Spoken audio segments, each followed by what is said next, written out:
this will most likely be very high on my next solo ranking at the end of this year, because I just love this solo.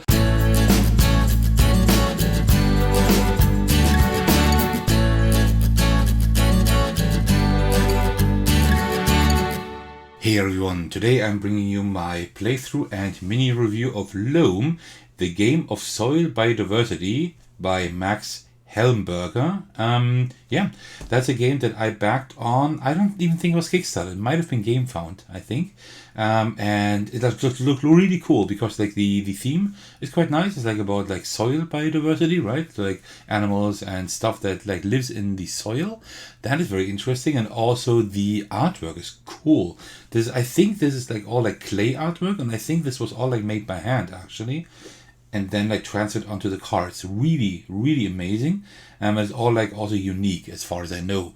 This is a game you can play solo, but you can also play it with up to I think 4 players. Yeah, wonderful players. 10 to 15 minutes per player, and ages 10 and up. Yeah, really cool game. I will say a few more things about this at the end of the playthrough, but believe me, this is something very special, something very, very cool. And yeah, I will bring you a solo playthrough today, a regular solo playthrough, but I will talk about more about like other modes that you can play later on. All right, without much further ado, let me first set up the game. And that already is the setup of the game. All right, so then we can get started. So you see the setup is pretty minimal, and the setup is always the same whether you play with other people or just multiplayer, just solo I mean. Alright, let me just like kind of show you what you see here, so you know what all these cards do. Alright, so here we have our creature deck. And this is the soil, it is called, like kind of what you would call the market in other games. And this is where we get our creatures and like all that soil life from. And then over here we have the behavior deck, and like we have always 3 behaviors here. These are cards we can get depending on the combinations of creatures we have in our communities that we are building down here. These are just one-time effects that we can use. And also we have like the root zone stat tracker, because these like have different symbols on here depending on what they give, what they contribute to the soil, so to speak, right? Either structure, nutrients, or food web. And then we can like also increase the stats. That is important at the end to gain points. Before I will just start playing and show you how the game works, I just want to say a few things about what we get points for at the end. We will build communities here. That means we build like rows of like cards of creatures here that we get from the soil or from the creature deck itself. And like we get like 1 point per different creature type in one such a community. Such a community can have up to 7 cards, and we get if we have all 6 types in there, in these 7 cards, we get a +2 bonus. Also, we get a point if we have like different levels. For example, like let's say this orange one with 2 dots is like level 2. And if we also had an orange one with level 1, we would get even more points. And if we have like one type with all 3 levels, we get even 4 points. That is one thing we get points for, like the diversity of the life in our soil, in our communities. And the other thing we get points for is like the difference between the highest and lowest soil stat. So let's say I had 8 structure, 6 nutrients, and 5 food web. The highest would be structure, the lowest would be food web. That's a difference of 3. And there is like a little counter where you see like how far these stats apart, and you get points according to that. So you want these to be as close as possible. Like the best game would be to have them all on the same number. Which number does not matter, actually. Okay, also I will put one of these flower tokens here on turn 1, so we know that we are on turn 1 now. So that is all you need to know regarding points. And now I would suggest that I will just start playing the game, and I will just tell you like how we play the game, how it works while I'm playing. Alright, at the start of the turn, we always take back our inputs. That's how they are called, inputs. There's also an advanced version for that. It's called signals, which you use in a multiplayer game. In a solo game, you always use these inputs here. And you all return them all to your hand. Of course, we have them in our hand still because we haven't played yet. And then we draw 1 creature from the deck, right? That also goes into our hand.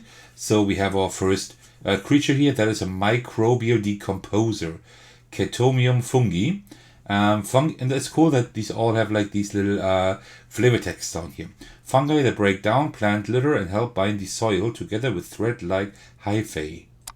Okay, good to know. There's a level 3 creature. That is not going to help us too much yet because we cannot place level 3 creatures at the beginning. We can only place level 1 at the beginning. For each 2 level 1 creatures we place, we can place level 2. And level 3 needs to be the 7th, the last card in a community. But more on that a little bit later. Alright, so and now we have the main phase. We have these 3 inputs that we need to use, right? So we have rich exudates. By the way, these are all the same for each player then. Either we can place 2 creatures. Placing means either from our hand or from the soil. We can place 2 creatures. Or we can discard the available behaviors and replace them with that many new ones and then place a creature. Placing creatures is very important. Then, and if I use this one, I choose one of those 2, right?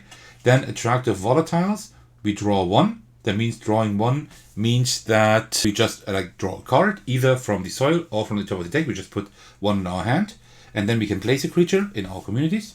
Or we place 1 creature and then grow the soil by 3. That means that we add 3 more cards here to the soil, right? That means I will probably put the behavior down here so we have more room for the soil here actually. We can have up to 10 cards here. Exactly. And the last card we have is antibiosis. Either we can bury 1 from the soil, that means taking 1 and putting it in the discard pile, and then we can place a creature. Or we can bury 3 from the soil, and then grow the soil by 3 again. So we can discard 3 and put 3 new ones there again, and then draw a card. Right? These are just the actions we can do, quite simple actually. And we need to use all 3 inputs during our turn.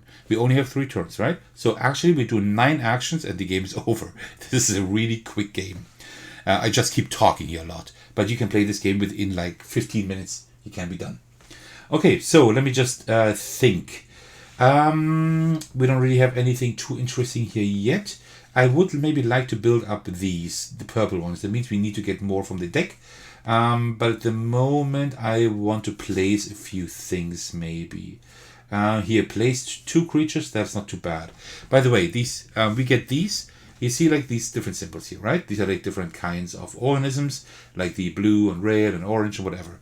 And whenever we, when we place creatures, we place them in our communities and we place them overlapping like this. So we only see these symbols. And whenever we have a combination here, let me just do it with that one here. That would be wrong placement because these are level 2 creatures, but doesn't matter. These 2 right next to each other, you see there the combination is as well. That means I can take this into my hand, that behavior, and I can use it on a future turn. And that's just a free action then, right? Just once. So it's also something to think about. But I think first I want to place 2 creatures. And I will just place a few level 1 creatures. Like this one maybe here. The animal decomposer, springtail, and also the plant mutualist, Conotherium minitans. Put these 2 right here.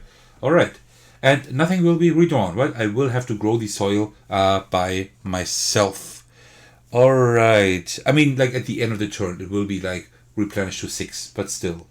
Draw 1, then place 1 creature. I don't really want to place anything yet, really, right? I mean, I could draw this one, and that's actually something I could do. You know what? Let me do that. I will draw 1 from here. That's a red one. Okay, that's not bad. And then I will place a creature from here.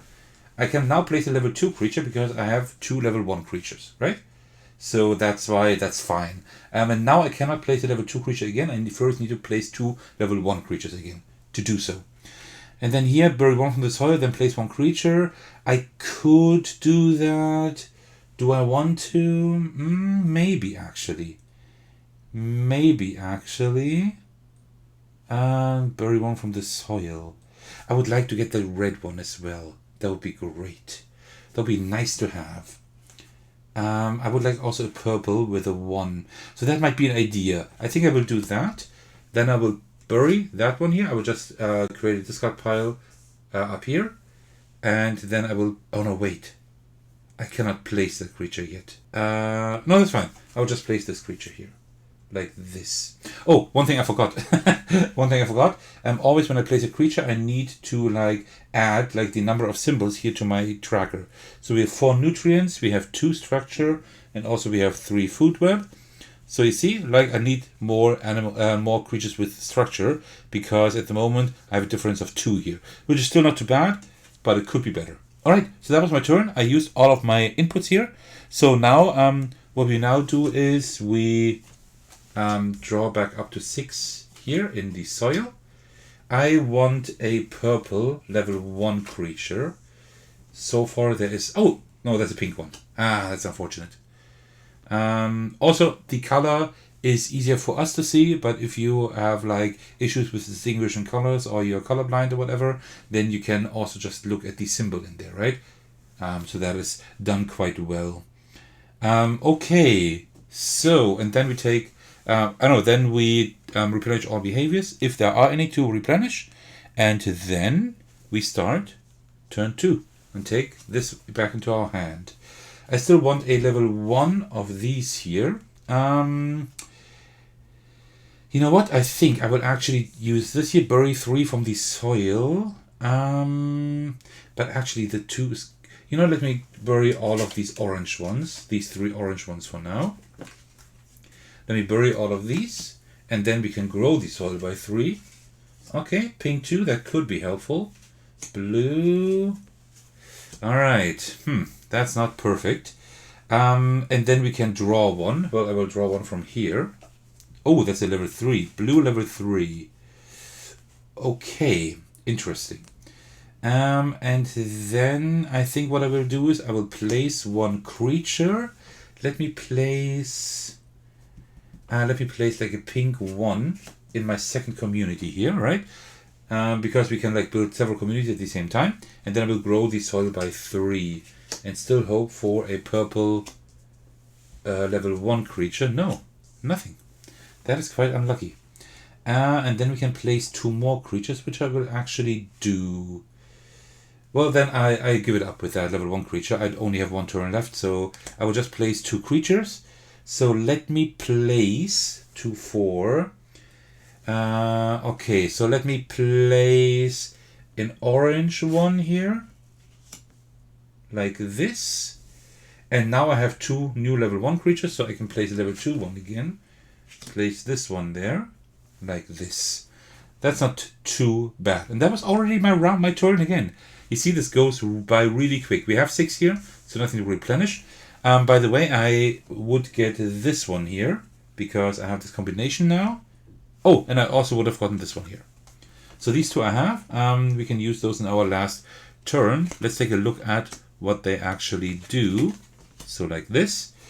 Quorum sensing. Draw 2. Then if you have 4 or more creatures in hand, place 1 creature from your hand. We have 2, so if we draw 2, we actually have 4 more. Place 1 creature if it was a blue, orange, or red. Draw 1. I don't quite understand this one. So we can just treat this as a blue, orange, or red then. But how do we know at the end of the game? I'm not quite sure. I'm not quite sure how this one works. Also, I need to update here a little bit, because now we finally have more water. That's what I was going for. These stay like this, and also here we have a lot, maybe even too many. I think we have 7, right? 2, 4, 6, 7. Yeah, we definitely need more plant and more water. Let's see how we can do that. All right, so let me take all of those into my hand. And by the way, if I have a combination already here, like when new cards are drawn, like this one, and I have the combination already, that doesn't count. I need to like create a combination, and then I can take the card, right? Okay, so let us now think. I want here a level 3 card. I would like to put like maybe this one there. That would be fine. Yeah, like this level 3 card here. That would be good. I definitely want to place this. I definitely want to draw like, let me actually use this one here. Let me use this behavior. I will just discard it like here. So draw 2, and if you have 4 more creatures, we can place 1 creature from our hand. So yeah, let me draw 2. Do I want to draw any of these? Not really. Let me draw from here. Okay, yellow one and another yellow one. Okay, these could actually help. And then I would like to put this one, place this one here now, because it will give us water and plants, and that is pretty good. I can now place the 3 because I have 6 other cards, right? So I can place a level 3 here. So that community is now full. We can only place 7 in our community. So we get 2 water, we get 2 of 2 structure, 2 nutrients, and 1 food web. And now you see we have reached that 8. So what we do now is now I look for the card with that color, which is this one here, and now I can turn that over, and now we have a upgraded version of that card, right? That's always what I try to do in my turn 3 to like upgrade my cards there. I need 1 more structure to also upgrade the blue one. So let's see if we can do that. Yeah, we can definitely do that because with this one here, this was an upgrade. We can use that. Place 1 creature if it was. I don't know if that. I don't quite know how I would use that. That is a card I don't quite understand. But okay, let me just put it in the back for now. I'm not quite sure if I will actually use that. It will let me draw 1, which is not bad. But yeah. Okay. Bury 1 to the soil, then place 2 creatures. I think that's a thing that we can do quite well. I have yellows in my hand. That is actually not too bad. So I will use this card here. And bury 1 from the soil. Which one don't I need? I think like this level 3 card I will not use, I think. So let me bury that one. And then we can place 2 creatures. I want to place my yellow one from the hand. And also I would like to place this one then here. Actually, no. That has way too many food webs. Oh, that as well. Wait, let me put that back into my hand. Maybe I will do something different. We need water for sure, right? And also we need plants. That is a little bit tough. Then let me place this one here. And also this one. Alright. So that's 2 water, that is good. And 2 structure and 2 nutrients. So I can also upgrade these 2 cards. Nice. I think that was okay. Yeah, I have an issue now because there are not too many cards here anymore. So I would have to see how I can do that. Okay, so at the moment we're doing quite well here. So now I could use this one here again. Draw 2, then place 2 creatures. That sounds quite good actually. So let me draw 2 cards. Okay. Another yellow one and then a red one. Let me just put this as here for now. I will use that in just a moment.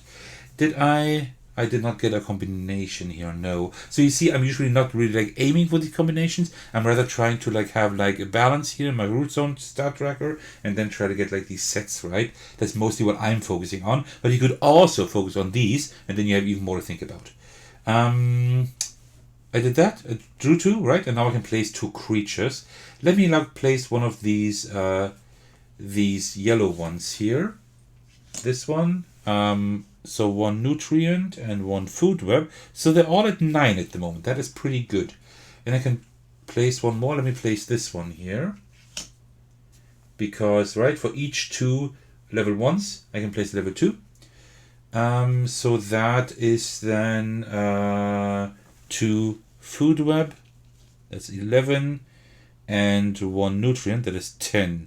Alright, so we need something here with structure again.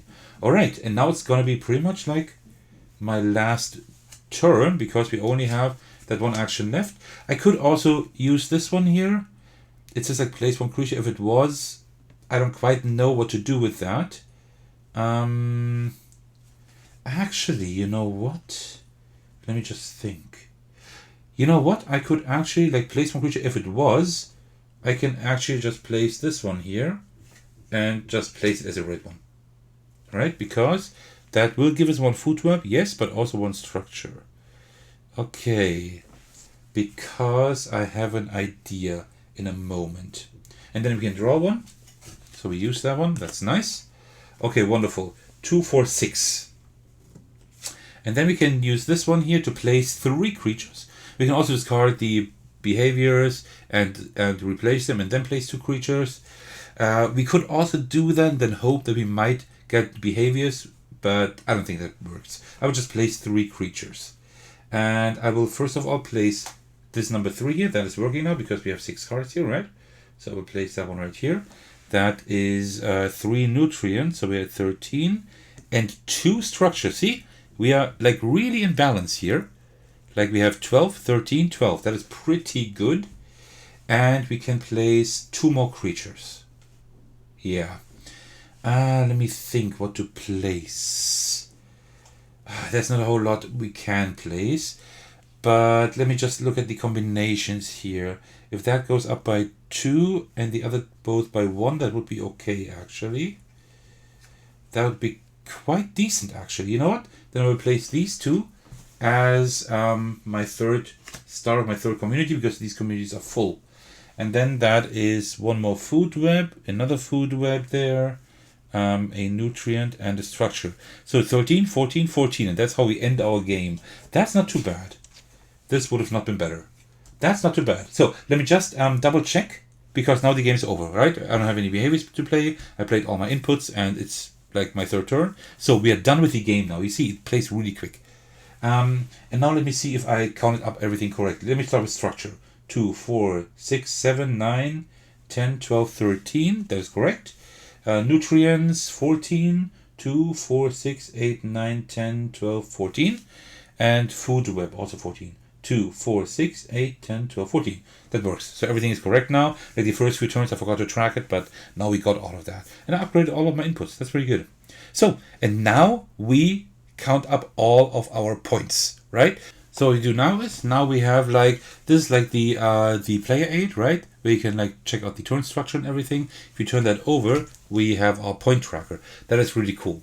And now we just have these little flower tokens here that I have prepared already. And with these, we can now track like our points, our communities and stuff, right? So let's see. Like this kind of, I guess. All right. So now we check our communities, right? So we take community number 1. Let's take the bottom one, because that's the one I worked first with. 1 point per creature type. That's 1, 2, 3, 4, 5, right?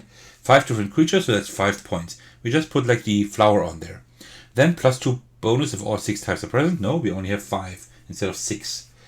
Then plus 1 point per type with more than 1 level. We have here and there, we have 2 types with more than 1 level. So that is 2 more points. And then we get like plus 4 bonus for a type with all 3 levels. We don't have that. So for our first community, we score 7 points. Okay. Then let's take the second community. We have 1, 2, 3, 4, 5 different creatures again. We have 2 with different levels, so that's 7 again.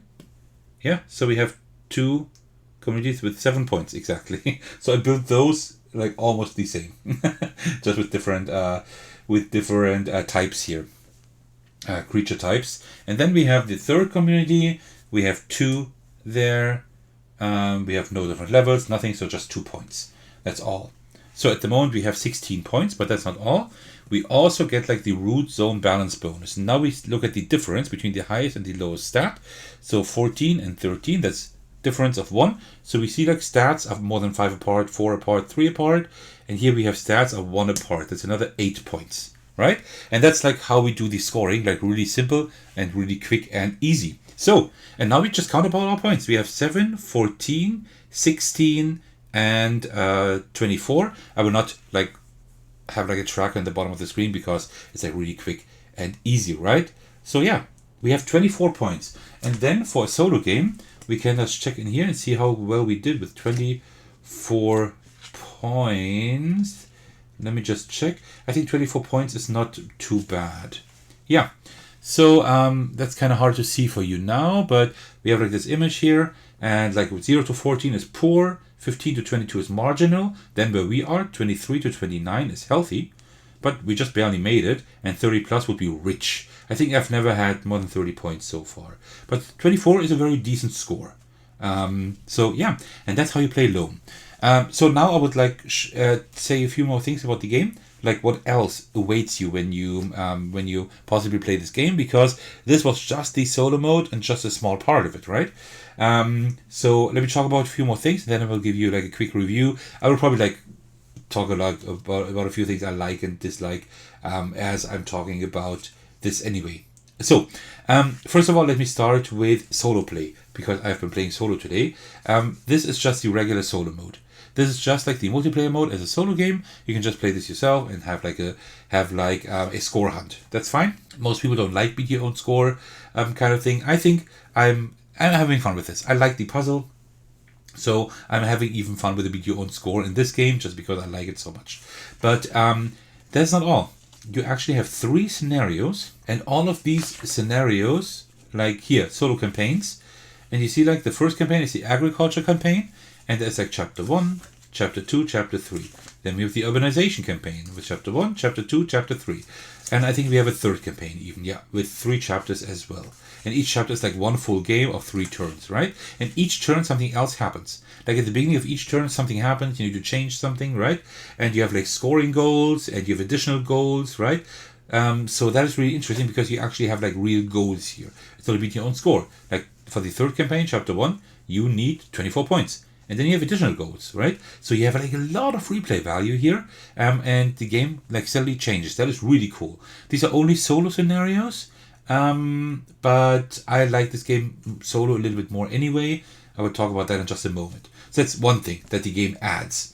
Then we have more things. Let me just get the box here, because there are even more things. When you are in a solo game, you need to use these inputs. But when you are playing a multiplayer game, maybe the first game you could use these inputs, right? Then you have like a multiplayer solitaire, the solitaire multiplayer experience kind of.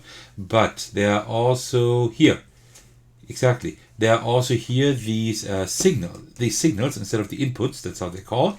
And each player gets like a set of these, and these are different because you have player interaction here. Like for example, place 2, then opponents draw 1, right? So you can place 2, cool, but everybody else gets something as well, right? And I think you can even do something with the opponents directly. But like everything else, like exactly, you can like steal 2 cards from an opponent, for example, right? But usually like these interactions are good. They do something, you do something, and the opponents get something as well. So like when you have played your first game with these inputs, multiplayer, I would always play with these signals because they just add more interaction. These are like way better for multiplayer games. Obviously, you can play them when you play solo. Solo, you still need these inputs. But that adds another layer to the game. And we're not even done yet. Because, now let me find those. Because here we go. We even have climate cards.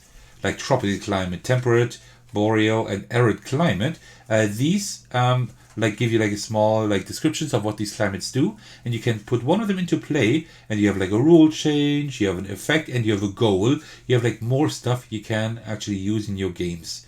I haven't played with these yet. I have looked at those to kind of get an idea what they do, but I haven't played with those yet. I've played this game more than a handful of times, and I'm still playing the base game. I have played multiplayer as well as solo. But I'm still playing the base game. I still haven't played with like these climates here, right? I still haven't. I haven't really played these scenarios yet, the solo scenarios, because I'm still having fun with just the base game, right? Because it's just a lot of fun, and that is where I will now start talking about the game, like what I like about it, because I have already spoiled it a little bit, spoiled a few things. I do like this game a lot, really a lot. First of all, like the artwork and the theme are just great. The theme is really cool. It's something completely new and fresh. There probably exist games with that theme, but I haven't played any. I've played at least 700 to 800 games in my life, maybe even more. And I don't know of any games that have that kind of theme. So, really cool theme. The artwork is amazing. Like all of these clay, like all this entire clay look here. This is just amazing. If this was all done by hand and then transferred onto these cards, wow. I don't even want to know how much work that was. I have no idea. Maybe it was made by hand, maybe it was done digitally, I don't know, but the look is amazing. Really cool. The components are very basic. Like the cards don't have the most amazing quality. You will see their wear over time. I would love to sleeve them, but then they won't fit in this box here, right? Because the box just is just large enough for all this stuff. But this is all like very natural feeling. These tokens are just very thin, small cardboard tokens. That's all, right? They're not even coded, right? But it makes sense for a game like this to have like very natural components. I enjoy that quite a lot.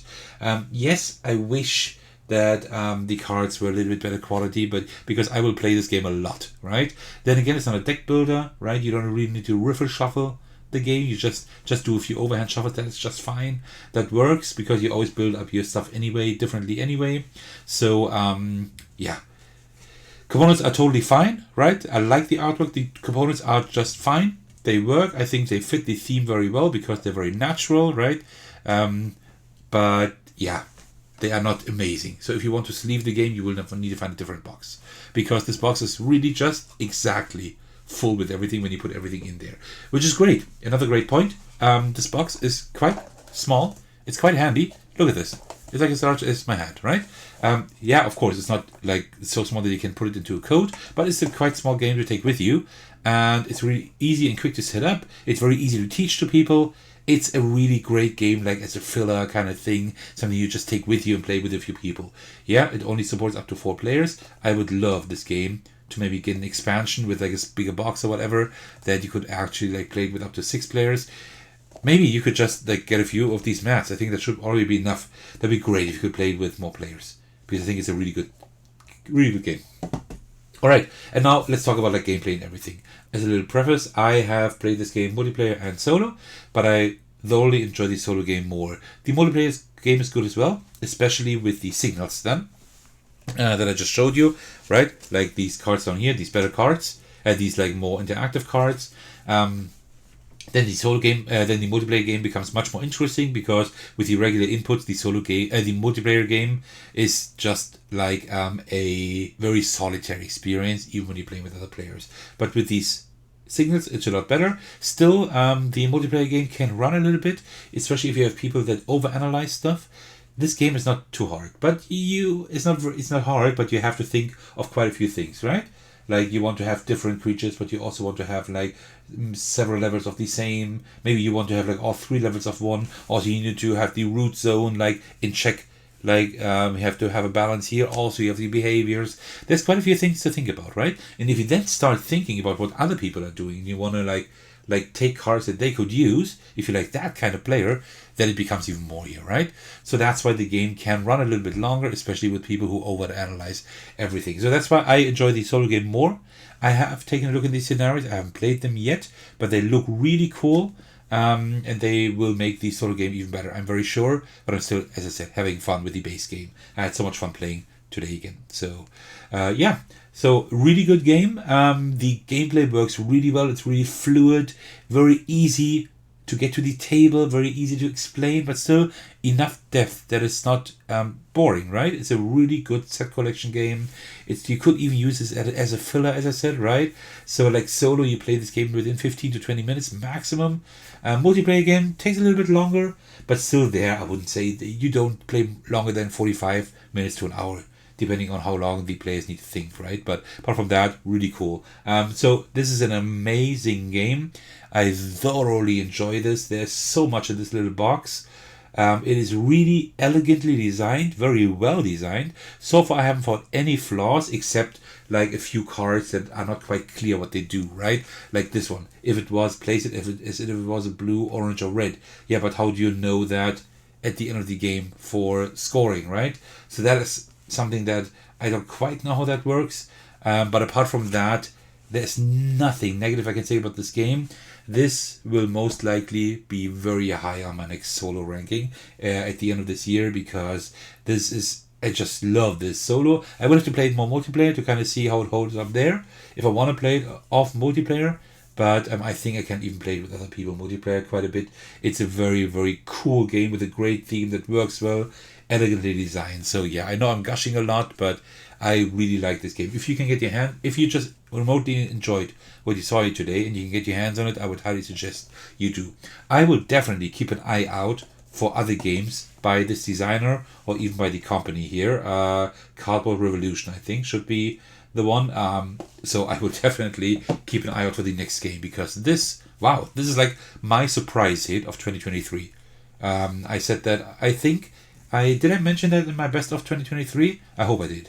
If not, I will keep talking about this game this year because it's amazing. And I feel confident enough after almost 2 handful of plays to award this game, and that might be a surprise for some of you who just wanted to see like what this video is about.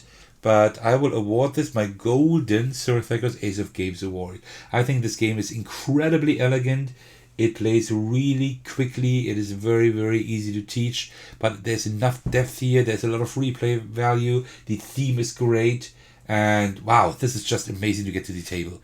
Yes, it does need a little bit of table space, but whatever. It is a great game, and this clearly deserves my golden Sir Thecos Ace of Games award. Alright, well, if you're still watching, thank you so much for watching this video until the very end. I hope you enjoyed my playthrough and review of Loam. What a surprise this game it was. Really, really great. As usual, I want to thank all of you for your support. I'm really thankful for each single one of you. Seriously. I want to give a shout out to my patrons who are very generous by supporting me on Patreon. And the biggest thanks go out to Thecos, who's currently the biggest supporter at the highest tier. Thank you so much for that. Also, a shout out to Ryan Hall, who also supports me at the highest tier. I had just recorded this video before he started supporting me, which is why I'm adding this while editing this video. Thank you very much as well. That's very generous. You can support me in numerous ways. You can watch my videos, of course, just like that one. You can like them. You can comment below them. That all helps my channel grow and makes me very happy. And you can even subscribe to my channel if you like my content enough. You can also support me on Patreon if you wish to do so. And you can also join my Discord server in case you would like to hang out with me and my amazing community. Alright, thank you so much for watching, and I will see you in the very next video. Take care, everyone. Stay safe, and cheers.